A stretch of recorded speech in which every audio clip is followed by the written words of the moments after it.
Creo que iniciamos. Vamos a hacer la lectura. Juan 4, 43 al 48. Gracias. Y, bien, prácticamente el apóstol aquí nos está describiendo el inicio del segundo año de ministerio del Señor Jesús. Recordemos que el ministerio de Jesús en los sinópticos, o sea, en los tres primeros, Mateo, Marcos y Lucas, inicia en el segundo año del ministerio de Jesús. Y pareciera que el apóstol Juan nos está dando ciertos datos, ciertos indicios, el hecho de que por qué Jesús muda su ministerio hacia Galilea. Y más o menos se recuerda dónde está Galilea, o si no también ahí están sus mapas, ¿no? Pero tenemos que entender que Galilea está como unos 100 y tantos kilómetros de distancia de Jerusalén. Jerusalén estaba hacia el sur y Galilea al norte, como digo, aproximadamente unos 100 y tantos kilómetros de diferencia. Entonces tenemos que pensar cada vez que estamos leyendo la Biblia al Señor Jesús caminando con sus discípulos, porque lo vemos acá en este pasaje desde el primer año de ministerio del Señor Jesús. Vemos que bajó a Galilea, subió a Judea y así, o subió a la fiesta. Subir a la fiesta significa que tenía que ir al templo. El templo estaba en Jerusalén. Y es muy importante en Galilea el área del lago.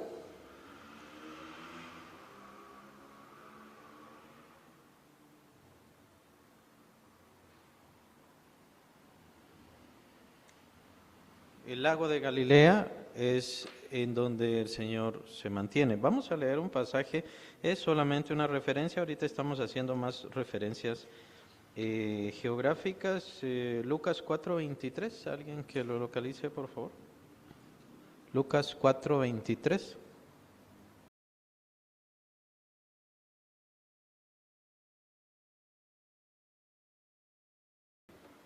En Capernaum es una referencia del mismo Señor Jesucristo de que se hará famosa esa ciudad de Capernaum. Y Capernaum entonces estaba cerca del lago de Galilea. Capernaum es una de las ciudades famosas en el ministerio del Señor Jesucristo y más exactamente en el segundo año de ministerio del Señor Jesús.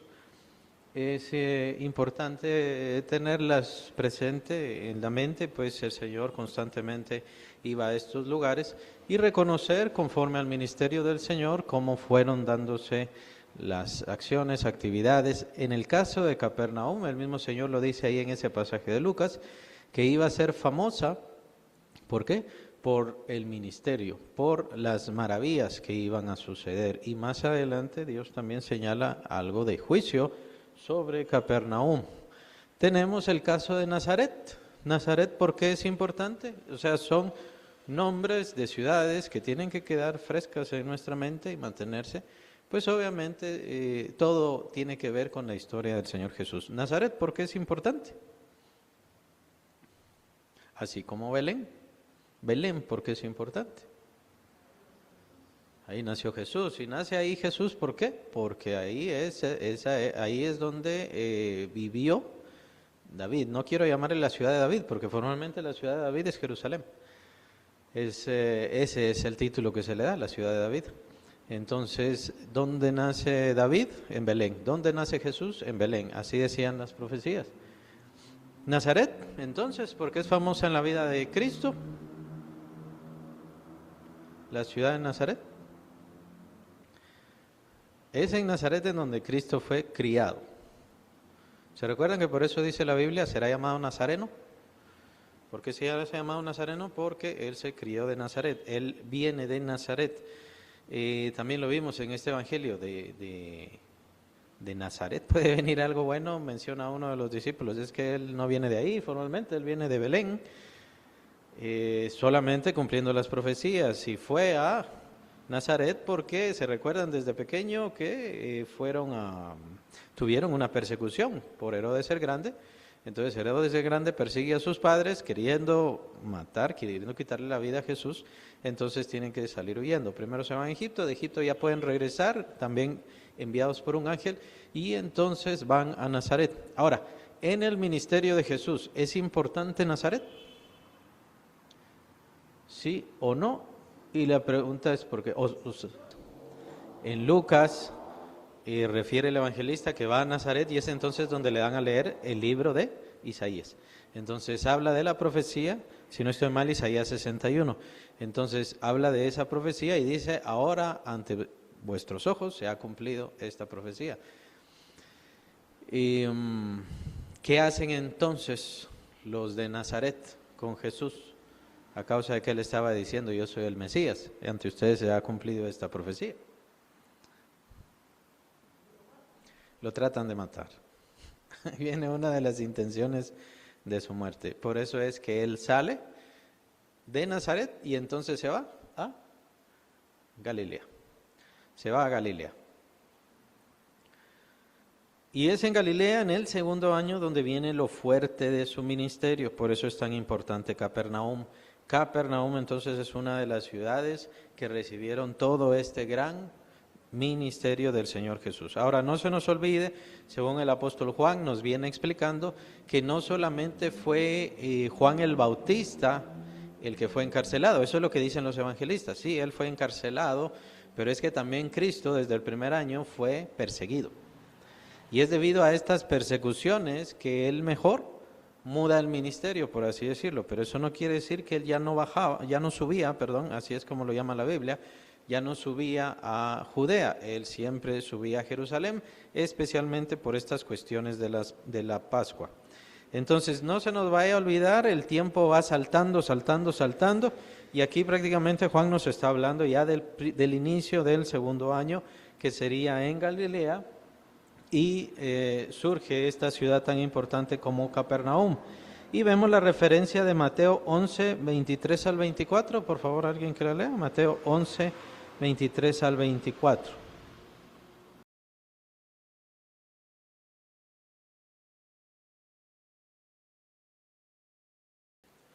Bien, entonces el Señor Jesús en este pasaje de Mateo ya está hablando de un juicio. Hablando de un juicio, ¿por qué? Según nos dice el texto, ¿por qué viene un juicio contra Capernaum? ¿Por qué Dios va a juzgar a Capernaum? Por los milagros. Por los milagros que habían sido hechos en esta ciudad, que según parece, siendo marítima, era de mucho comercio, entonces si era un tanto grande, era un tanto mayor esta ciudad, entonces tendrían que, dice el Señor, haberse arrepentido. Si estos milagros se hubieran hecho en Sodoma, entonces se habría arrepentido, pero si en ustedes y ustedes no se han arrepentido.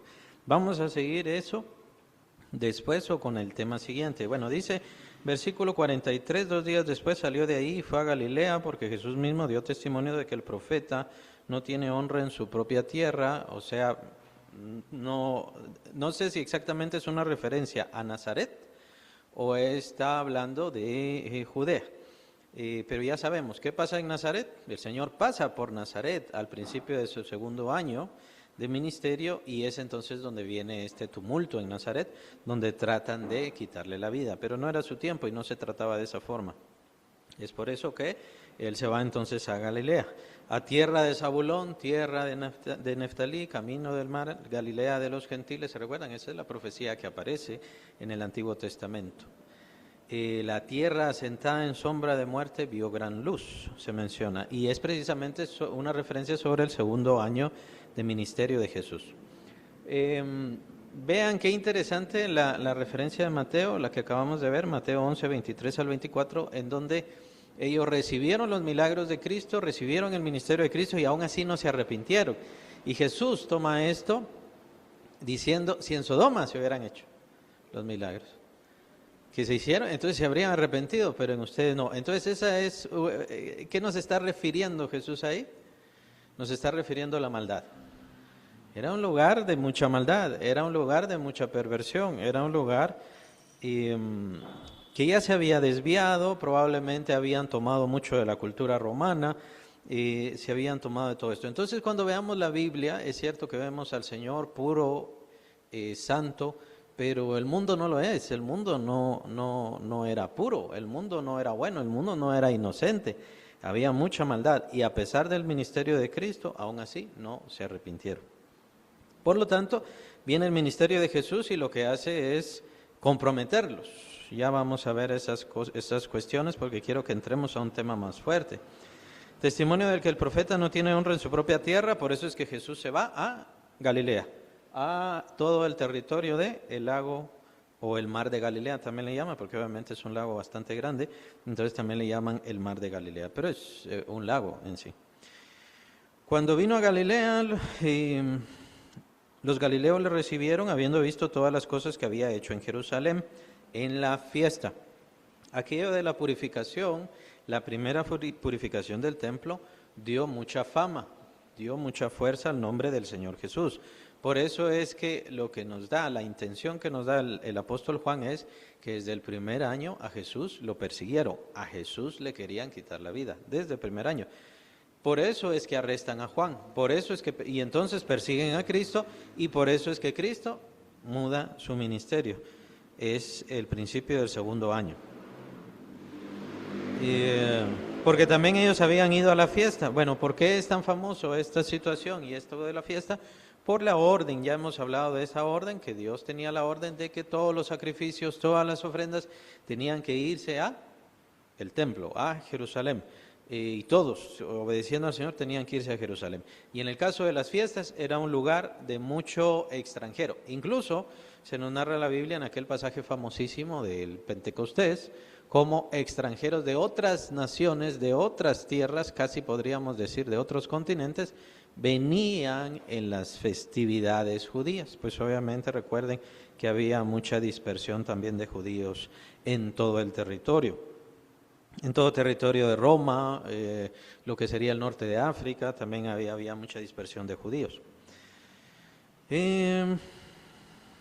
Versículo 46, vino pues Jesús otra vez a Caná de Galilea, donde había convertido el agua en vino. Ya sabemos el primer famoso milagro, y había en Capernaum un oficial del rey cuyo hijo estaba enfermo.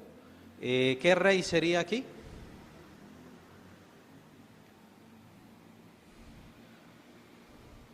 Se refiere a Herodes, no el Herodes del tiempo de Jesús cuando era niño, sino ya sus descendientes.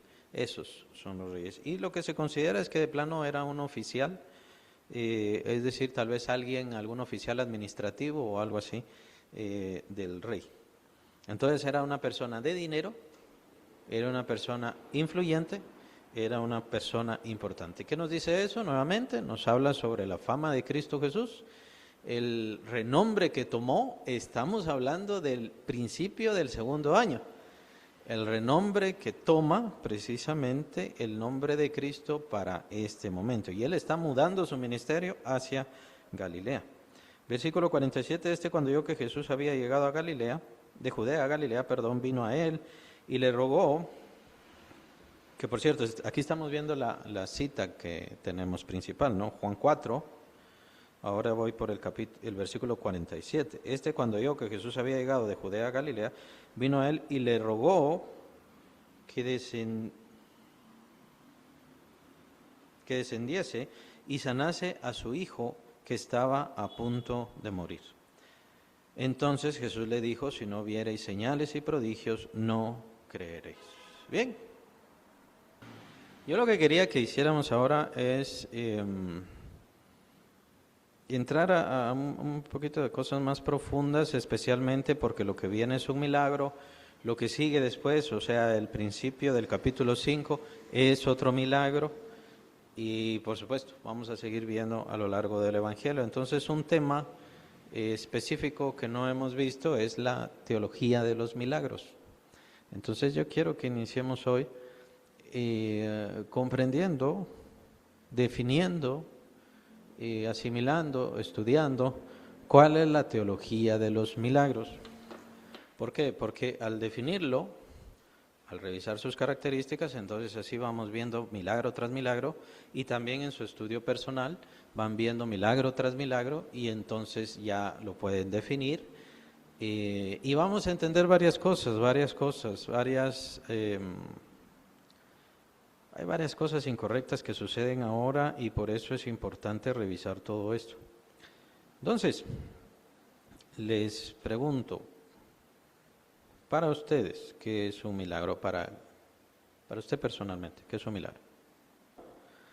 Bueno, vamos a empezar a definirlo entonces. Sí tienen razón en varias cosas, solamente que sí hay que definirlo más claramente porque se empieza a confundir o se puede confundir con ciertas cosas y la gente por lo general sí tiende a buscar eso y desprecian otras cosas que tienen que ver con Dios. Por eso es mejor tener buenas las definiciones y saber qué es lo que estamos buscando, qué es lo que debemos buscar, cuándo debemos buscarlo y todo lo demás. La gran mayoría mencionó que, bueno, dijeron viene del Señor. No podemos decirlo específicamente Jesús, porque no es solo Jesús quien hace milagros, el Espíritu Santo hace milagros, el Padre Celestial hace milagros. Entonces, es un acto de Dios. Ahí hablamos del Dios Trino, ¿no? Un acto de Dios. Padre, Hijo, Espíritu Santo. El Señor también nos va a hablar sobre esto. Las obras que el Padre hace, yo las hago también. Eso es lo que definía Cristo. Nos damos cuenta por qué Cristo, sus milagros, dice, yo quiero hacerlo, o crees que yo puedo hacerlo. Vemos lo singular de los milagros de Jesús, aparte de lo espectacular y maravilloso, por supuesto, pero lo singular de Cristo es que Él no hizo sus milagros en nombre del Padre. Jesús hizo sus milagros en su nombre por el poder del Espíritu. ¿Por qué lo hace el Espíritu Santo? Porque el Espíritu Santo está respaldando a Jesús, por así decirlo. En el sentido de, recordemos que, al menos entendemos así, que Jesús se vació a sí mismo. Capítulo 2 de Filipenses. Ahí está el vaciamiento. O lo que vemos en nuestras traducciones, se despojó. Jesús se despojó a sí mismo. ¿Y por qué se despojó? Para tomar forma de siervo. Él estaba en este mundo tomando forma de siervo como cualquiera de nosotros seres humanos, porque era por cuestión de su sacrificio. Entonces Él no estaba en esta tierra como el poderoso, como el Logos todopoderoso. Él estaba en esta tierra como siervo.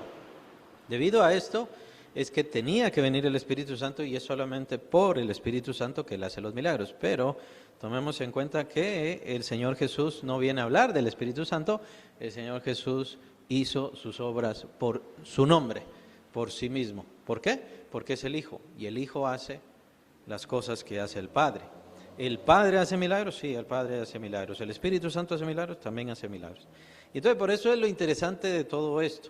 Vamos de lo más sencillo y a medida que ustedes también vayan investigando, interesándose más, van a ver cada vez, capítulo 2 de Filipenses, van a ver, van a tener un poquito más de perspicacia al revisar, bueno, esto es por esto es para aquello, etcétera, etcétera. Y vamos a ver unas definiciones, porque me encontré varias definiciones, entonces las vamos a ir viendo. Mencionaron creo que dijeron maravilloso, alguien dijo maravilloso, alguna dijo maravilloso, no sé si Marjorie.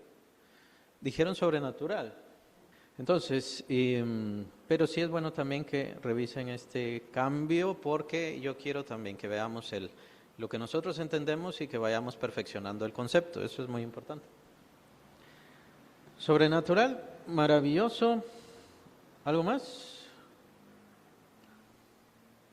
La fe es un componente importante, pero vayamos viendo a qué se refiere. ¿Algo más? ¿No entraría en sobrenatural? Así como todo lo que tiene que ver con los elementos, no tiene que se pasa de las leyes químicas, físicas, de tiempo, de todo, ¿no? Sobrenatural, ahí tendríamos que entenderlo. ¿Algo más? Vamos a ver entonces algunas definiciones, son varias, espero que no sea muy tedioso, perdón, pero me gustaron, hay algunos que me gustaron, tienen muchos detalles y al mismo tiempo nos damos cuenta que también hemos dicho muchas de estas características.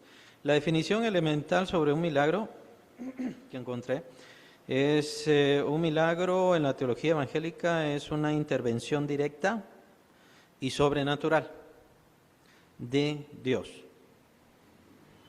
Prácticamente vemos eso, ¿no? Tal vez la palabra intervención, ¿en qué se diferencia con acto? Tenemos pendiente lo de intervención y también tenemos pendiente lo de la fe. Porque una hermana mencionaba, se necesita la fe para el milagro. ¿Sí? Se necesita la fe para el milagro.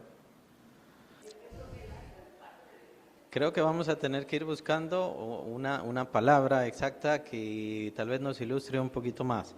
Por eso digo, ahí está la palabra intervención de acuerdo con la definición que estoy leyendo. Tiene que ver con esto. Vamos a ver, sobrenatural de Dios en el mundo físico. Bueno, ahí entra lo sobrenatural que ustedes también habían mencionado, que trasciende las leyes naturales, igual, sobrenatural, y sirve como señal divina para confirmar. Bueno, aquí viene algo diferente. Sirve. Eso no lo pusimos aquí. ¿Cuál es su objetivo? Y eso es parte de la definición. Eso nos va a servir también. Bueno, ¿qué dice acá? Que por cierto, con respecto a la intervención, todavía estamos pendientes, por eso lo tengo ahí a modo interrogante. Todavía estamos pendientes. Sirve como señal divina para confirmar su mensaje. Entonces, el objetivo es una señal. Dice la definición que es una señal para confirmar su mensaje, autoridad y amor, dice. Y bueno, pero muy interesante acá que nos está dando un objetivo, tiene una razón, el milagro. Vamos a ver si sigo con las definiciones. Lo que pasa es que conforme veamos más definiciones vamos a ir viendo más claro todo esto. Esta es otra definición. Es un diccionario teológico.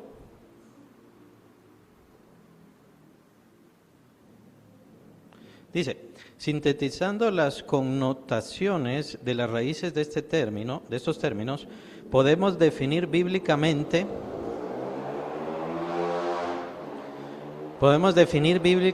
un milagro como un fenómeno observable. Allá nos está diciendo otra cosa. Fenómeno observable, efectuado por el poder de Dios. Un fenómeno. ¿Qué es un fenómeno? ¿Qué les suena esa palabra?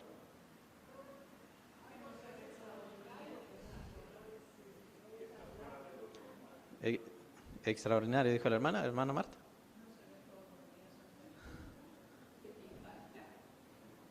Ajá. Un fenómeno observable efectuado por el poder de Dios. Una desviación aguda del orden de la naturaleza. Ya tenemos, sí, se refiere a lo sobrenatural, pero aquí nos está diciendo que hay una desviación. Entonces, ¿será solo un acto? Y por eso estamos viendo todos estos conceptos, o sea, es el mismo concepto, pero con diferentes diccionarios o personas que lo están hablando. Observable efectuado por el poder de Dios, una desviación aguda, vean qué interesante, una desviación aguda del orden de la naturaleza. Una desviación calculada. Tiene esos dos términos. Una desviación calculada para producir una fe que produzca reverencia. Y termina. Es Dios que prorrumpe para respaldar a un agente que lo revela. Otras palabras, ¿no? Prorrumpe. No usamos esa palabra, prorrumpe. Es bueno entender lo que sí es milagro y no es milagro. En el caso de los eclipses, es famosísimo cómo venían los mayas. Los dioses me dijeron que se va a ir el sol. Entonces tienen que hacer esto, esto y esto y todo lo demás para que entonces regrese el sol, que sí era un eclipse. Entonces era un fenómeno, porque no era algo cotidiano, era un fenómeno, pero era natural, no era sobrenatural. Entonces a veces se toma por milagro algo que no es milagro. Puede ser un fenómeno, pero no es algo de Dios como milagro. Es que ahí ya entraríamos a algo más complicado. Está preguntando la hermana sobre las serpientes de los magos cuando Moisés llega y entonces da la señal ante Faraón. Sí. Pero ahí, ¿de quién estamos hablando? De los magos que convirtieron serpientes. Sí, pero por poder ¿de quién lo hicieron? De Satanás. Entonces, ¿Satanás hace milagros?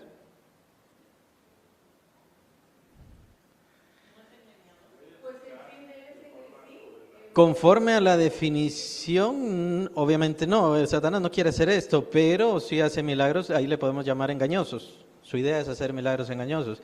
Aparecen en Apocalipsis, lo vemos ahí en el Éxodo y demás, ¿no? Ajá. Obviamente no tienen esta definición. En cuanto a lo sobrenatural, ¿hasta qué punto Satanás puede mover lo natural?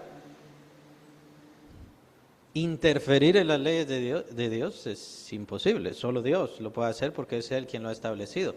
Pero entonces Satanás, ¿qué es lo que hace? Trucos. Pero a la gente, a la vista de la gente, parece sobrenatural. No necesariamente sobrenatural, como lo que vemos con los eclipses, ¿no? Bueno, y sí, produce fe, era la idea de acá. Y para respaldar, bueno, lo que menciona su mensaje, lo que mencionaba la otra definición, me respaldaba su mensaje o a quien lo revela. Está en la definición del Mundo Hispano o del diccionario Mundo Hispano, que ya saben que es la Casa Bautista de Publicaciones, ahora se llama Mundo Hispano. Milagro, ¿qué es milagro según el diccionario bíblico Mundo Hispano? El uso de milagro en la teología cristiana incluye el significado de las palabras antiguas, pero también las sobrepasa. Un milagro es, y tiene como 3 definiciones, o 3 ítems, digamos, un acontecimiento extraordinario. Un acontecimiento extraordinario, inexplicable, en términos de fuerzas naturales comunes. Otra definición, la segunda, un acontecimiento que lleva al testigo a postular una causa personal sobrehumana.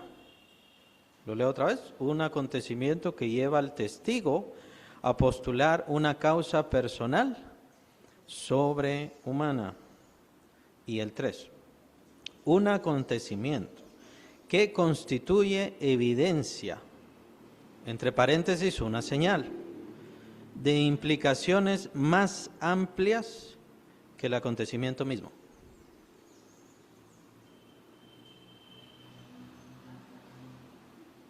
De implicaciones más amplias que el acontecimiento mismo, que entiendo yo, el objetivo, el propósito que tiene Dios de hacer las señales. ¿Cuál es el fin de Dios para poder hacer las señales? Y hablamos de Dios porque sabemos que el Padre, Hijo y Espíritu Santo hacen los milagros. ¿Les parece más exacto esta definición al principio, un acontecimiento extraordinario que una intervención?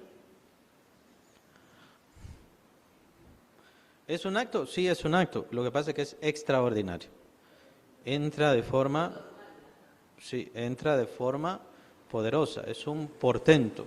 Que por cierto, esos son los otros términos que se utilizan especialmente en la Biblia para milagros. El Señor aquí nos da 2 términos, versículo 48, señales y prodigios. Entonces, ¿qué son los milagros también? Son señales. No me cabe la palabra, entonces la puse así. Un acto extraordinario. Prodigio es un acto extraordinario también. ¿Por qué tiene que ser un acto extraordinario? ¿Por qué tiene que ser una intervención? ¿Cuál es el objetivo? Pero para que sea más exacto, tiene que ser sobrenatural para poder maravillar.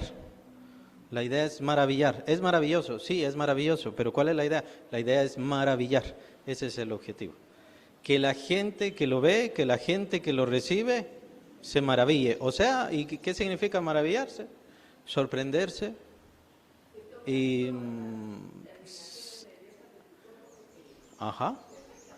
emocionarse, acelerarse, tal vez temor. A veces estar maravillado significa tener temor. Puede ser, puede pasar. Bien, otro, vamos a ver si nos da tiempo para otro más. Son varios, tenía como 10 definiciones. Según yo lo entiendo, no necesariamente se necesita la fe para poder hacer un milagro. Ahorita lo estoy hablando por cuestiones de tiempo, ya se nos está acabando el tiempo. No se necesita la fe para hacer un milagro, pero a veces sí Dios exige la fe. Entonces Dios puede confirmar la fe, si ya está, o que sea para fe, dependiendo, puede darse. Quiero leer algunas definiciones porque sí habían algunas, es bien interesante todos estos diccionarios y la definición sobre milagro. Este solo es otro diccionario teológico, dice, es innegable que la naturaleza tiene un orden. Pero no importa cuán fijo y confiable sea, el orden de la naturaleza no es algo riguroso. No es una camisa de fuerza en la que Dios mismo se encuentra irremediablemente atrapado. Me gustó mucho esa definición. Si se le considera bíblicamente, la naturaleza es plástica en las manos de un creador soberano. Una definición muy interesante. En palabras de Abraham Kuyper, milagro es la obra vencedora y penetradora de la energía divina. Otra definición, penetradora de la energía divina, por la que Dios rompe toda oposición y en la presencia del desorden lleva a su cosmos a efectuar aquel fin que Él determinó en su consejo. Todo el cosmos descansa sobre el fundamento más profundo de la voluntad de Dios, la cual es la fuente de este poder misterioso que opera en el cosmos, el cual rompe las ligaduras del pecado y el desorden que tienen al cosmos en cautiverio. Este poder también influencia todo el cosmos por medio del hombre, para que, al fin, reconozca la gloria que Dios quería para él, a fin de que en esa gloria se le dé a Dios lo que era el fin de la entera creación del cosmos. Traté de no leerlo rápido, pero creo que sí salió un poquito rápido, pero es por la misma definición, es bastante interesante. Pero la definición se va haciendo cada vez más complicada, ¿no? Esta es una definición de un salmista, y es la que conocemos claramente. Cuando veo los cielos, obra de tus dedos, la luna y las estrellas que tú formaste.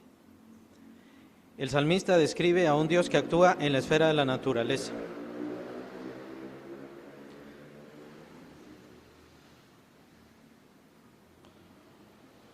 Este es el último que voy a leer.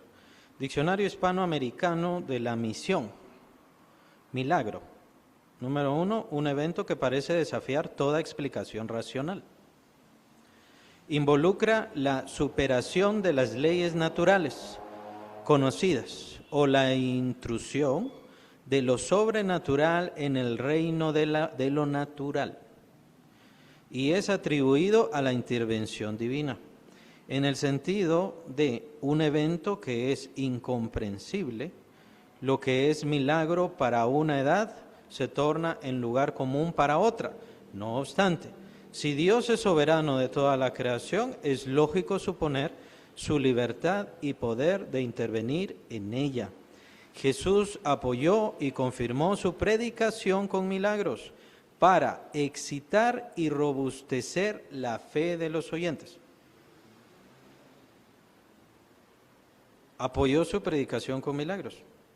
Y es lo que nos dice este pasaje precisamente de Juan 4, versículo 48, y por eso nos quedamos en la lectura en el 48. Si no vierais señales y prodigios, no creeréis. Esas son palabras del Señor Jesús. Robustece la fe de los oyentes, pero no para ejercer, bien importante esto, no para ejercer coacción sobre ellos. Lo mismo debe hacer la iglesia hoy. Los milagros son una confirmación de que el reino de Dios ya llegó a la tierra. Esta es la definición de, supongo, un teólogo, E.F. Harrison. Un milagro es un fenómeno observable llevado a cabo por la operación directa del poder de Dios. Ahí está otra vez fenómeno, la palabra, ¿no? Observable, ya lo vimos también. Llevado a cabo por la operación directa del poder de Dios. Una desviación impresionante de las secuencias ordinarias de la naturaleza.